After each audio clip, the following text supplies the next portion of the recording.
Hello दोस्तों, नमस्कार। मैं हूं आपका रिकी कुमार और आप देख रहे हैं एक्टिंग स्माइलर हॉरर सोन। माफ़ी चाहूँगा, व्यस्तता के कारण थोड़ी वीडियोस लेट में आ रहे हैं और दूसरे चैनल पर भी कुछ सब्जेक्ट मेरा ऐसा चल रहा है जिसकी वजह से वहाँ पर वीडियो पोस्ट करने पड़ते हैं थोड़े, तो उसके लिए भी कुछ मेहनत चल रही है। अब आज मैंने सोचा कि एक हॉरर ज़ोन का एक एपिसोड फिर से बनाया जाए, क्योंकि ये मेरे दिमाग में बहुत दिनों से चल रहा था। और आज के एपिसोड में दोस्तों, मैं आप लोग को बताऊँगा कि रामसे ब्रदर्स की वापसी की कहानी क्या है। वापस आने की क्या उन लोगों ने कोशिश की थी या नहीं की थी? क्योंकि बहुत सारे लोग ऐसा पूछते हैं, जो भी हॉरर फ़िल्मों के शौकीन हैं, सीरियल के शौकीन हैं, वो लोग पूछते ही रहते हैं, यार इतना सब हुआ, रामसे ब्रदर्स एक इतना बड़ा नाम था। हर किसी के ज़हन में ये सवाल तो आता है कि इतना बड़ा नाम था, उसने क्या वापसी की कोशिश नहीं की? ऐसा क्या हुआ कि इतनी बड़ी जो उनकी टीम थी, इतना बड़ा सब कुछ उनका एम्पायर जो उन्होंने खड़ा किया था, वो ऐसे अभी पूरी तरह से ठंडा हो गया? क्या इसका रीज़न है? कैसे हुआ? आज उसी एक जर्नी पर मैं अपने तरफ से जो मुझे नॉलेज है, उस हिसाब से बात आप लोगों से करने वाला हूँ। तो इसलिए चैनल पर नए आते हैं तो सब्सक्राइब कर लेना, बेल आइकन दबा के ऑल वाला नोटिफिकेशन क्लिक कर देना और वीडियोज़ को लाइक ज़रूर किया करना, शेयर ज़रूर किया करना और प्यार से अपने कमेंट्स भी ज़रूर किया करना। तो बढ़ते हैं आगे हॉरर ज़ोन के इस एपिसोड में। दोस्तों, ये चर्चा कि रामसे ब्रदर्स वापस आने की कोशिश किए या नहीं, आपके ही नहीं, मेरे भी मन में था। मेरे मन में भी ऐसे लाखों सवाल चलते थे। हालाँकि कहीं न कहीं मैं इसके जवाब के करीब था, लेकिन फिर भी मुझे इसके बारे में ऐसा लगता था कि मुझे खोजना पड़ेगा। जबकि ऐसा नहीं था, मैंने उनकी जर्नी को तकरीबन कह सकते हैं कि देखा है। अब कोशिश उन्होंने कैसे-कैसे की, क्या-क्या हुआ, वो मैं आज की वीडियो में आप लोग को बताने वाला हूँ, जैसा कि मैं आपको कह चुका हूँ। और वीडियो लंबी होती है, तो थोड़ा सब्र कर लेना, रात को इत्मीनान से इसको सेव करके देखना, लेकिन पूरा ज़रूर देखना, क्योंकि पूरी वीडियो देखे बिना दोस्तों मेरी मेहनत भी सफल नहीं होती। आपका जो भी ज्ञान आपको मिलना है, जो भी आपको पता चलना है, वो भी आपको पूरा नहीं मिलता। इसलिए वीडियो पूरी ज़रूर देखा करें। दोस्तों, रामसे ब्रदर्स हॉरर फ़िल्मों की दुनिया का वो नाम जिसको कि बच्चा-बच्चा जानता है। वो इतने फ़ेमस और कामयाब हुए थे, जिसकी कामयाबी की कल्पना भी आज कोई नहीं कर सकता। लाखों लोग आए, बहुत सारे लोगों ने बनाने की कोशिश की, उनके जैसा बनने की कोशिश की, लेकिन असफल हुए। उनकी तरह कोई नहीं बन पाया, कोई भी उस लेवल तक नहीं पहुँच पाया और इतने बड़े बादशाह का जो साम्राज्य था, वो कैसे इस तरह से डाउन हो गया? आज तो यही कह सकते हैं यार कि ख़त्म ही हो गया। हुआ? क्या हुआ? क्या उन्होंने कोशिश नहीं की थी? तो दोस्तों, उन्होंने कोशिश की थी। सबसे पहले तो जब 70s से लेकर के उनका जो भी दौर चला है, जो फ़िल्मों में रहा है, 80s का जो दौर था, वो रामसे ब्रदर्स की फ़िल्मों का दौर था, जिसमें वो इस तरह की फ़िल्म बना चुके थे, जो ऑडियंस के दिल पर पहले ही राज कर चुकी है। उसके बाद जब वो दौर ख़त्म हुआ, 80s का दौर ख़त्म हुआ, 90s का दौर शुरू हुआ। मुझे याद है 90s के दौर में उन्होंने 90 के दशक में कुछ फ़िल्में जो 1990 में बनाई थीं, फिर शायद उन्होंने 92, मुझे ऐसा ध्यान आ रहा है, 92 और 3 में भी शायद कोशिश की थी। लेकिन फाइनली तब तक समय बहुत बदल चुका था और समय के बदलने के कारण ऑडियंस की जो देखने की जो एक कहते हैं ना फैशन, वो भी बदल गई थी। तो जिसकी वजह से रामसे ब्रदर्स ने थोड़ा चेंजेस करने की कोशिश की थी।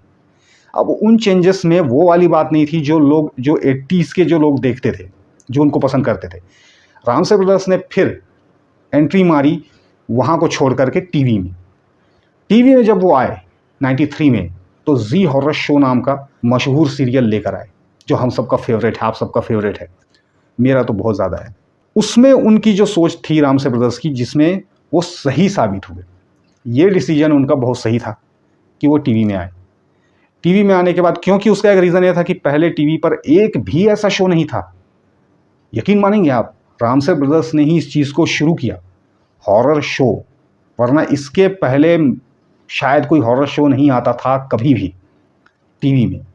तो जब केबल का ज़माना आ चुका था, आई थिंक ये ज़ी टीवी वगैरह सब 93 से ये लोग शुरू हुए हैं, तो इन लोगों ने इस चीज़ को शुरू किया और इसमें ये लोग इतने कामयाब हुए, जिसकी आप और हम कल्पना नहीं कर सकते। अब इस पूरे सीरीज़ को बनाते में इनका जो समय गया, वो चला है दोस्तों पूरा 2001 तक, 2001 या 2000 तक, जो भी माने आप उसको। हमने वैसे 97 तक का मेन देखा है, उसके बाद जो था उसमें मुझे उतना मज़ा नहीं आ रहा था, क्योंकि उनके ऊपर भी एक प्रेशर था, एक दबाव बन गया था। मैंने बहुत सारे ज़िक्र इसमें अपने और वीडियोज़ में हॉरर ज़ोन वाले किए हैं कि उनके ऊपर क्या प्रॉब्लम आई थी, किसी ने जैसे कि केस कर दिया था या जो भी किया था, जिसकी वजह से फिर वो थोड़ा कम हॉरर बनाने लगे थे। वो चीज़ उनकी चली गई, कहना चाहिए वो चार्म उसमें से चला गया, इसलिए हम उसको देखते नहीं थे। हमने 97 तक का देखा है। अब चलने को ये सीरियल जैसा कि मैं बता रहा हूँ 2001 तक चल गया, ठीक है। 2001 में फिल्मों का जो हॉरर शुरू किया किसी ने, वो थे विक्रम भट्ट। तब आई थी राज म्यूजिकल, वो एक पूरी फिल्म थी। तो ये म्यूजिकल फिल्मों का दौर हॉरर के साथ में चलना शुरू हो गया। तभी राम से ने भी कोशिश की थी वापसी करने की। उसके जस्ट 1 साल के बाद यानी कि 2002 में उन्होंने एक फिल्म निर्माण किया जिसका नाम था धुंध द फोग। आप लोगों को अच्छे से याद होगा। जब इस फिल्म का ट्रेलर आया, झलक आया, ये भी एक म्यूजिकल, इसको भी बनाया गया था, म्यूजिकल थ्रिलर फिल्म थी ये, इसको भी बनाया गया था। उसी अंदाज में कोशिश की थी राज, क्योंकि बहुत ज़्यादा उस समय कामयाबी पा चुकी थी। राज का अपना जलवा हो गया था एक कि भाई अब हॉरर फिल्म में एकदम म्यूज़िक ऐसा रहेगा कि आदमी झूम जाए।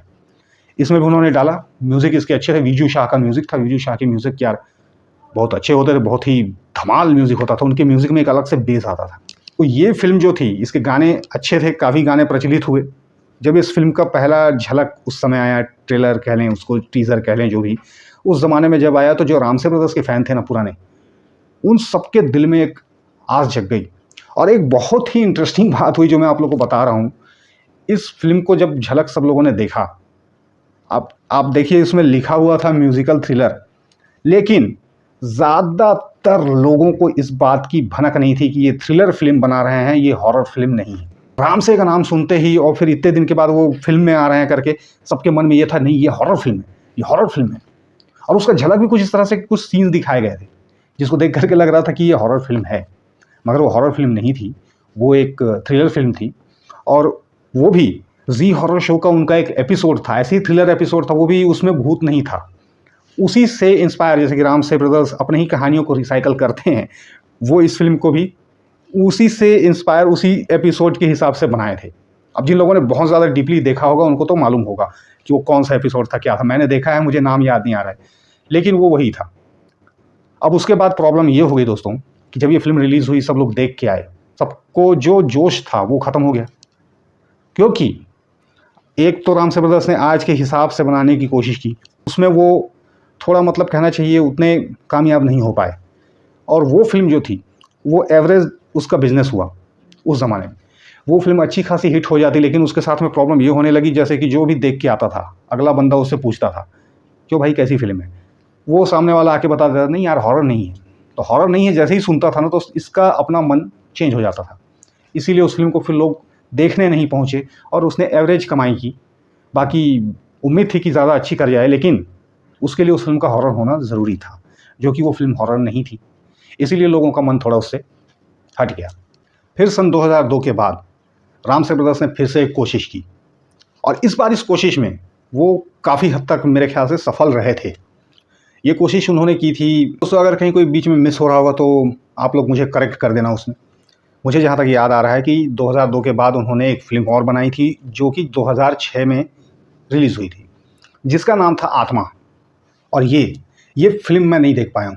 ना तो ये फ़िल्म मुझे यूट्यूब पर मिलती है, ना ही ये फ़िल्म मैंने अभी तक टीवी में कहीं पर आई हो ऐसा देखा नहीं है। और ये फ़िल्म कब आके गई ये हालांकि पता नहीं लग पाया। लेकिन जिन लोगों ने भी इस फिल्म को देखा है उनके मुंह से मैंने ऐसा सुना है कि वो लोग बताते हैं ये फिल्म एक अच्छी फिल्म थी, हॉरर फिल्म थी, और राम से ब्रदर्स के जैसी ही मतलब उसी टाइप का उन्होंने बनाया था, अपने टाइप का। झलक मैंने ज़रूर देखा था, मुझे भी इसको देख करके लग रहा था कि ये फिल्म अच्छी तो होगी, लेकिन अफसोस कि मैं उस फिल्म को देख नहीं पाया। पता नहीं क्या हुआ उस समय, कैसे हुआ, 2006 की बात है, ये मिस हो गया मेरे, शायद पता नहीं मैं क्या कर रहा था, कहाँ बिजी था। तो लोग जो ये बताते हैं कि अच्छी फिल्म थी, उस हिसाब से मैं इसको कह सकता हूँ। इसके बाद नेक्स्ट कोशिश उन्होंने उसके जस्ट 1 साल के बाद की, यानी कि 2007 में। 2007 में उन्होंने एक फिल्म बनाई थी जिसका नाम था घुटन। अगेन घुटन भी उनके एक जी हॉरर शो के एपिसोड कब्रिस्तान, आप लोगों ने अगर देखा है तो याद होगा, उसी से इंस्पायर वो स्टोरी थी, उसी के जैसी ही स्टोरी बनाई थी। तो इस फिल्म के अंदर दोस्तों कुछ चीज़ें उनके पहले जैसे स्टाइल की थीं, कुछ चीज़ें, कुछ पॉइंट थे जो कि अच्छे थे। कुछ जो उसमें लीड रोल में कलाकार जो उनमें, उसमें जो मेल कलाकार जो भी थे वो लोग ज़्यादा अच्छे थे। फीमेल कलाकारों में कहना चाहिए उतनी ज़्यादा पकड़ नहीं थी उनके अभिनय में। बाकी तो जो भी है, आर्यन वैद इसमें हीरो थे, और भी एक उस समय मॉडल एक्टर, वो भी बहुत अच्छे एक्टर हैं, उनका दोनों का इसमें नेगेटिव रोल था। बाकी जो लीड एक्ट्रेस थी, उसका काम उसमें ठीक ठाक कह सकते हैं, बहुत ज़्यादा तो नहीं, क्योंकि बाद में थोड़ा मेकअप वेकअप करके उसको भी ऐसा पेश किया गया था, तो ये कह सकते हैं। तो ये फिल्म भी बहुत ज़्यादा हिट नहीं हुई थी, बहुत ज़्यादा लोगों को ये पता नहीं चली थी। एक तो फिर वो ज़माना ऐसा चेंज होता गया कि कब फिल्में आती थी, कब चली जाती थी, पता नहीं लगता था। इसके बाद दोस्तों फिर समय और बदला, और इसके बाद उन्होंने फिर से कोशिश की कुछ ऐसे फिल्मों की, जो फिल्में हम कहना चाहिए कि हमको जिसके बारे में पता भी नहीं चल पाया। समय आगे जाता गया, तब जाके रामसे ब्रदर्स ने, लेकिन एक चीज़ मैं आप लोग बता देता हूँ, हम लोगों को लगता है कि 2018 स्त्री फिल्म से हॉरर कॉमेडी की शुरुआत हुई है, जबकि ये गलत है। रामसे ब्रदर्स ने एक फ़िल्म बनाई थी, जिसके बारे में मैंने इंटरव्यू उनका देखा है, यूट्यूब पर पड़ा हुआ था। उसमें उन्होंने उस चीज़ का जिक्र किया था कि वो एक हॉरर कॉमेडी फिल्म बना रहे हैं। अब आप सोचिए, ये तब से आ चुका है, और ये फिल्म शायद आई थी 2010 या 11 के आसपास, 2010 या 11, कंफर्म तो मुझे नहीं मालूम है, याद नहीं आ रहा है। पर ये फिल्म उनकी हॉरर कॉमेडी थी, जो कि सफल नहीं हुई थी। इसके बारे में भी लोगों को पता नहीं लगा, ये कब आई, कब चली गई, प्रचार प्रसार में कुछ कमी रही होगी, और किसी चीज़ में कुछ कमी रही होगी। लेकिन ये जो आइडिया था हॉरर कॉमेडी का, ये रामसे ब्रदर्स पहले ही निकाल चुके थे। स्त्री के टाइम में किस्मत अच्छी थी कि वो फिल्म चल गई, उसके बाद से ऐसा दौर शुरू हुआ। बाकी शुरुआत बादशाह ने ही की थी, और फिर एक फिल्म आई थी, और जिसके बारे में मैं जिक्र कर चुका हूँ अपने एक वीडियो में। अगर वो वीडियो आप लोगों ने नहीं देखा है किसी ने, तो उसको ज़रूर देखें, जो कि उन्होंने बनाया था, नेबर्स दे आर वैम्पायर्स। ये फिल्म उनकी आई थी, ये भी 11 में आई थी। तो इस तरह से इन लोगों ने बहुत सारी फिल्मों के लिए कोशिश की, मतलब 90s को छोड़ दिया जाए तो, मतलब 2000 वाले जो अपने लाइन है, इसके अंदर इन लोगों ने बहुत बार वापसी की कोशिश की थी, मगर दुर्भाग्यवश इनका वो चार्म ख़त्म हो चुका था। क्योंकि जैसे कि मैं अपने पिछले वीडियोज़ में भी जिक्र कर चुका हूँ, नए ऑडियंस को अट्रैक्ट करने के लिए, या जो भी करना चाहते हैं उसके लिए, उन्होंने नई टेक्निक यूज़ करना शुरू कर दी। हद से ज़्यादा कभी कभी कंप्यूटर ग्राफिक का यूज़ किया गया, कंप्यूटर का यूज़ किया गया, जो कि मैं हमेशा बोलता हूँ हॉरर फिल्म को बर्बाद करती है। और ऐसे ही करते करते धीरे धीरे इनका वो नाम ख़त्म हो गया। लेकिन यदि उसे वो लोग अलग ढंग से मेंटेन करते, तो शायद वो चीज़ चल रही होती, और थोड़ा सा उसमें उनको एक कोशिश करना था, उनके जो प्रचार प्रसार हैं, प्रमोशन है, इसके लिए, जो कि शायद नहीं हो पाया। कि वो कमी आप उनके बाद की फिल्मों में देखने को मिलेगी आपको। आप देखेंगे जब उन फिल्मों को, तो आपको भी लगने लगेगा जैसा कि मुझे लगा था, क्या ये रामसे ब्रदर्स की फिल्म है। प्लस एक चीज़ और हुई कि जी हॉरर शो में जो एक्टर आते थे, वो बहुत ही माइंड ब्लोइंग एक्टिंग करते थे। बाद में इनको, मुझे ऐसा लगता है कि सही एक्टर भी नहीं मिले, क्योंकि इनकी फिल्में छोटी फिल्में हुआ करती थी, और पहले के ज़माने में एक्टर्स जो थे वो अलग ही थे। उस पर भी किसी वीडियो में हम चर्चा करेंगे, उसके लिए एक अलग से वीडियो बनानी पड़ेगी, तो उसके ऊपर हम लोग बात करेंगे फिर। पर पहले के ज़माने के जो एक्टर थे, उनके काम करने का तरीका, सोचने का तरीका अलग हुआ करता था। आजकल के जो एक्टर हैं, उनके सोचने का तरीका, उनके काम करने का तरीका अलग है। आजकल के लोग एक अलग ही ट्रेंड फॉलो करते हैं, जिसकी वजह से इस इंडस्ट्री में तो इफ़ेक्ट आया ही है, और भी बहुत सारी चीज़ों में इफ़ेक्ट आ गया। मतलब यही सोचना कि भाई वो बैनर में नहीं करना है, इस जगह में नहीं जाना है, ये तो छोटी जगह है, ये छोटी फिल्म है, ये तमाम सोच आज लोगों को छोटा कर गई, आगे बढ़ने नहीं देती। पहले के एक्टर्स ये नहीं सोचते थे। हालांकि एक बात फिर भी थी, क्योंकि रामसे ब्रदर्स की जो फिल्में थी, उनको एक अलग ग्रेड की फिल्म माना जाता था, सी ग्रेड बोलते थे उस ज़माने में। हेमंत बीजे तक को मना किया गया था कि सी ग्रेड की फिल्में हैं, मत किया करो, लेकिन वीराना हिट हुई। उनका भी एक इंटरव्यू मैंने देखा था, उसमें उन्होंने खुद बताया है इस बात को। तो ये सब तमाम बातें हैं दोस्तों, इस तरह से करते करते ये चीज़ चली है। लेकिन डर के बादशाह रामसे ब्रदर्स रहे हैं फ्रॉम 70s टू 90, और उसके बाद जो उनका डाउनफॉल हुआ, वो इसी वजह से हुआ। एक तो आज का समय, आज के लोग, उनका दिमाग, ये लोग कहीं और उलझने लग गए, अलग टाइप का एंटरटेनमेंट आना शुरू हो गया 2000 के बाद से, तो इसलिए ये सब चीज़ें फीकी पड़ने लगीं। वरना अगर उस चीज़ को चलने दिया जाता, लोग यदि संतुष्ट होते असली एंटरटेनमेंट से, तो उनको आगे बढ़ के ये सब फालतू चीज़ों में घुसने की ज़रूरत नहीं थी, अपने आप उसमें मज़ा आता। आखिर आप आज क्या देखते हो? कुछ भी नहीं, हर चीज़ रिपीट ही है। फिल्मों के नाम तो रिपीट ही हो रहे हैं, नया नाम तक लोग नहीं अडॉप्ट कर पा रहे हैं। टीवी सीरियल में सीज़न चल रहे हैं, वही है, तो वही चीज़, सीज़न चल रहे हैं उसके, और सीज़न में वही चीज़ चल रही है। तो कहने का मतलब ये है कि नया कुछ भी नहीं है। तो ये थी वो बात जो आज आप लोगों को बताने वाला था। अगला एपिसोड फिर कभी लाएंगे, तब तक आप चैनल से बने रहिए और देखते हैं। अभी फिल्में आने वाली हैं, उनका अगर बनेगा तो उनका रिव्यू करेंगे। तो इस वीडियो में फ़िलहाल इतना ही। Take care.